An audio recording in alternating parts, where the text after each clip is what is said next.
ओम शांति। आज आपका 141वें दिन का ईश्वरीय वरदान। और आज के वरदान में परमपिता परमात्मा वाचा मतलब कि बोल के द्वारा आपकी जो सेवा होती है उसके बारे में बताते हैं। बोल के द्वारा जो सेवा होती है, अगर आपके पास में सत्य ज्ञान है तो आपके मुख से जो भी वचन निकलेंगे वो मधुर होंगे, शीतल होंगे, शांति पहुंचाने वाले होंगे। और अगर सत्य ज्ञान नहीं है, उसके अंदर जो सत्य का निचोड़ नहीं है, तो आपको वही बोल अहंकारी, बहुत कड़े, रफ सुनाई देंगे। तो देखें आज परमात्मा चाहते क्या है कि वो हमारे मुख से बोल कैसे निकले और सत्य कैसे निकले, और सत्य ही परमात्मा की पहचान है।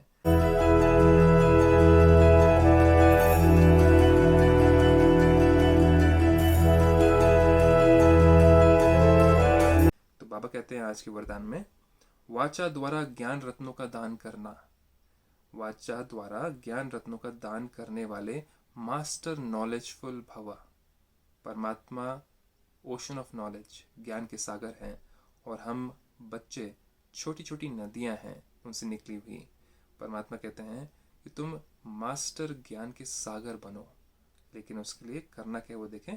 बाबा कहते हैं जो वाचा द्वारा ज्ञान रत्नों का दान करते हैं, ज्ञान के रतन कहे जाते हैं। ये देखा है तो दिखाया भी जाता है कि सागर से जो देवी देवता थे वो मंथन के बाद में अपने हाथ में थालियों में रतन लेके आए थे। वो कोई जेवरात नहीं थे, वो थे आपके ज्ञान के रतन, जो कि आपके मन के अंदर ज्ञान, विवेक और वैराग्य और शक्ति भरते हैं। तो बाबा कहते हैं कि जो वाचा द्वारा ज्ञान रत्नों का दान करते हैं उन्हें मास्टर नॉलेजफुल का वरदान प्राप्त होता है। उनके एक एक शब्द की बहुत वैल्यू होती है, क्योंकि परमात्मा का दिया हुआ ज्ञान जब आप वर्णन करते हो तो उसकी वैल्यू ही अनंत होती है। परमात्मा का ज्ञान है, पवित्र ज्ञान है। उनका एक एक वचन सुनने के लिए अनेक आत्माएं प्यासी होती हैं। आप देख भी लें, बहुत सारे ऐसे व्यक्ति हैं जो कि परमात्मा पिता का ज्ञान ब्रह्मा कुमारी इसके द्वारा और को देते हैं, और बहुत सारे लोग उनको सुनने के लिए तड़पते हैं। सुबह होते ही उनके जो वाक्य, महावाक्य उनको सुनने के लिए तैयार हो जाते हैं, क्योंकि उससे शांति, शीतलता, खुशी, शक्ति मिलती है मन में। उनके हर शब्द के में सेंस, उनके हर शब्द में सेंस मतलब सार भरा होता है, क्योंकि उन्होंने ज्ञान को अपने जीवन में धारण किया होता है। सिर्फ पंडित होकर के बस वाक्यों को बोलने वाले नहीं, लेकिन उनके जीवन में वो जो शब्द वो बोल रहे हैं वो दिखते हैं। उन्होंने अपने जीवन में उन सब चीज़ों को धारण किया है, तब जाके कह रहे हैं। सिर्फ बोलने वाले पंडित नहीं होते वो। तो बाबा कहते हैं उन्हें विशेष खुशी की प्राप्ति होती है। जो सत्य ज्ञान देते हैं औरों को, उनको बहुत खुशी की प्राप्ति होती है। अगर आप भी ट्राई करें, परमात्मा का ज्ञान लें और दुनिया की व्यर्थ बातों से हट करके परमात्मा के ज्ञान की बातें आपस में करें, साथियों से, संबंधियों से, तो आपको भी शांति और उनको भी शांति, और खुशी आपको भी और उनको भी खुशी मिलेगी। तो उनके पास खजाना भरपूर रहता है, इसलिए वे सदा संतुष्ट। कौन सा खजाना? ज्ञान रूपी खजाना, विजडम, विवेक भरपूर रहता है, इसलिए वे सदा संतुष्ट रहते हैं। उन्हें किसी और चीज़ की ज़रूरत ही नहीं होती। और हर्षित रहते हैं। सदा हर्षित रहना ये बहुत बड़ी कमाई होती है जीवन की। हर्षित रहना। इंसान के पास आज धन दौलत होते हुए भी वो हर्षित नहीं रह पाता। कारण क्या है? चाहनाएं, इच्छाएं।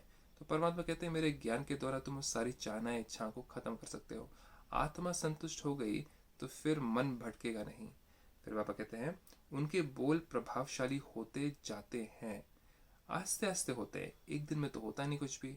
जैसे जैसे वो ज्ञान का वर्णन करते हैं और अपने जीवन में भी वो जो बोलते हैं उसको भी लेके आते हैं, तो उनके मन में और उनके बोल में बहुत शक्ति भरती है। करना कुछ, बोलना कुछ वाले नहीं, करना भी वही जो बोला जाता है। तो बाबा कहते हैं उनके बोल प्रभावशाली होते जाते हैं। क्यों? आप तो समझिए क्यों।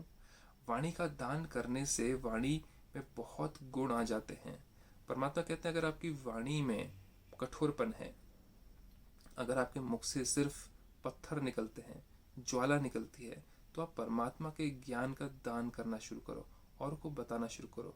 शुरुआत में थोड़ा अजीब लगेगा, लेकिन जैसे जैसे आप बताएंगे परमात्मा के ज्ञान के बारे में औरों को, चाहे वो साथी हों, संबंधी हों, ना रोकें अपने आप को, तो जाकर के ही आपके मुख से पवित्रता, आपके मुख से वाणी में गुण आएंगे।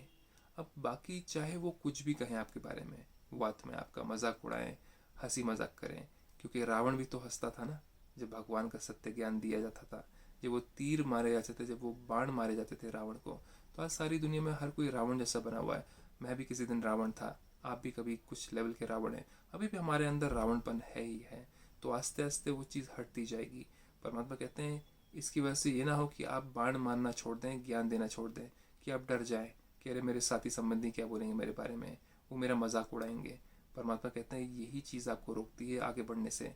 आप उनको ज्ञान दो, चाहे वो हंसें चाहे कुछ भी करें, लेकिन आपका मनोबल बढ़ेगा, परमात्मा आपको प्रेम देगा, परमात्मा आपसे खुश होगा। तो उनसे क्या डरना जब परमात्मा आपको खुशी और प्रेम देने के लिए तैयार है। तो सत्य ज्ञान को औरों को बताएं, रोके ना अपने आप को। आपकी वाणी बहुत मधुर होगी, आपका मन चंचल नहीं होगा, आप शक्तिशाली, हर्षित, खुश रहेंगे। ये मेरा स्वयं का भी अनुभव है। मैं भी ज़्यादा नहीं सोचता कि कौन क्या बोलता है मेरे बारे में, चाहे वो साथी हो चाहे संबंधी हो। तभी तो महाभारत में दिखाते हैं, हे अर्जुन ये सब तुम्हारे संबंधी मरे पड़े हैं, इनको तीर मारो। तीर कौन से मारने हैं? तीर वो वाले तीर नहीं, ज्ञान के बाण मारने हैं, ज्ञान के तीर मारने हैं, ताकि उनकी आत्मा में पवित्रता, पवित्र जल अमर हो उनकी आत्मा। तो महाभारत की जो लड़ाई है वो ज्ञान बाणों की लड़ाई है, ना कि वो स्थूल बाणों की लड़ाई। तो आप भी अगर बाण नहीं मारेंगे और अपने साथी संबंधियों को ज्ञान के बाण नहीं मारेंगे, तो आप भी परमात्मा से कभी प्रेम सुख शांति का संपूर्ण अभ्यास या संपूर्ण अनुभूति नहीं कर पाएंगे। बहुत ज़रूरी है वाणी से सेवा करना। तो आज का ये वरदान आप बहुत सोचिएगा गहराई के साथ में, आप कर रहे हैं कि नहीं कर रहे ये बातें, और आपका जीवन सफल हो, आप सुखी रहें, तंदुरुस्त रहें, घर में रहें। ओम शांति।